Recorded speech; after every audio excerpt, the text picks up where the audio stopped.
கேட்கறதுக்கு வராங்க. அதுவும் அவங்க ஹெலிகாப்டர் இறங்குற இடத்துக்கு உங்களை அழைச்சிட்டு போய் நவீன தீண்டாமை, அவங்க மேல ஒரு மேடை போட்டு அமர்ந்திருப்பார்கள் அம்மையார் ஜெயலலிதா. அடுத்தது வேட்பாளர்கள், எதிரில வெயில்ல வாக்காளர் பெருமக்கள். இதுதான் அம்மையார் ஜெயலலிதாவுக்கு தெரிந்த ஜனநாயகம், புதிய வர்ணாசிரம தர்மம். 5 வருஷமா இவங்க என்ன செஞ்சாங்க? ஓய்வெடுத்தார்கள்.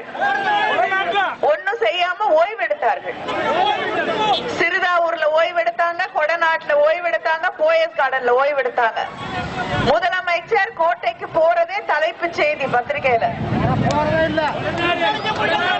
அவங்க என்னைக்காவது தன்னுடைய அலுவலகத்துக்கு, கட்சி அலுவலகத்துக்கு போனாங்கன்னா அன்னைக்கு தேர் திருவிழா, வழியில எல்லாம் மக்கள் நிப்பாங்க அவங்க கோட்டைக்கு போற அழகை பார்ப்பதற்கு. ஏன்னா என்னைக்காவது ஒரு நாள் தான் நடக்கும். அவங்க கட்சிக்காரங்களே சொல்றாங்க, அத்தி பூத்தால் போல் வெளியில வரக்கூடிய முதலமைச்சர். அப்படி உண்மையை சொல்லி ஒருத்தர் பதவி போச்சு. ஆனா உண்மை, என்னைக்காவது வெளியில வருவாங்க. மக்கள் 2 பக்கமும் திரண்டு நின்று பேனர் வச்சு, கட் அவுட் வச்சு, வாத்தியங்கள் முழங்க அம்மையார் ஜெயலலிதா அவர்கள் கோட்டைக்கு போவார்கள். இல்லை என்றால் எந்த நிகழ்ச்சிக்கும் வெளியிலே வராத ஒரு முதலமைச்சர், யாரும் சந்திக்க முடியாத ஒரு முதலமைச்சர் அவர்தான் ஜெயலலிதா. தளபதி அவர்கள் சொல்லுவது போல காணொளி காட்சி நடத்திய அமைச்சர் முதலமைச்சர். காணொளி காட்சியாவது நடத்திட்டு இருந்தாங்களேன்னு பார்த்தா அதுவும் இப்ப குறைஞ்சு போய் ஸ்டிக்கர் ஆட்சியா மாறிடுச்சு. இப்படிப்பட்ட ஒரு ஆட்சி தொடர வேண்டுமா? இப்படிப்பட்ட ஒரு முதல்வர் தமிழ்நாட்டுக்கு தேவையா என்று நாம் சிந்திக்க வேண்டிய அந்த காலகட்டம் வந்துவிட்டது. 5 வருஷத்துல தமிழ்நாட்டுக்கு ஏதாவது ஒரு தொழில் முதலீடு வந்திருக்கா?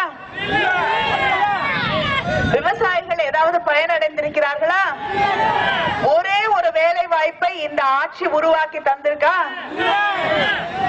ஒரு இளைஞனுக்கோ இளம் பெண்ணுக்கோ வேலை கிடைச்சிருக்கா இவங்க கொண்டு வந்த தொழிற்சாலையால?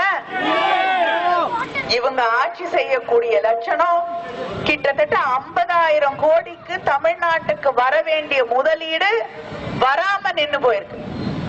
இவங்க ஒரு முதலீட்டாளர் மாநாடு நடத்தினாங்க சென்னையில, தெரியும்ல? கட் அவுட் பேனர் எல்லாம் வச்சு, லண்டன் வரைக்கும் கட் அவுட் பேனர் வச்சு முதலீடு மாநாடு நடத்தினாங்க. ஆனா மாநாடு நடந்து இத்தனை நாள் ₹1 முதலீடு தமிழ்நாட்டுக்கு வந்திருக்கா? கோடிக்கணக்கில் கட் அவுட் பேனர் வைத்ததுதான் மிச்சம். அது யாருக்கு மிச்சம்னு எனக்கு தெரியல. நிச்சயமா அரசாங்கத்துக்கோ தமிழ்நாட்டுக்கோ மிச்சமாகவில்லை.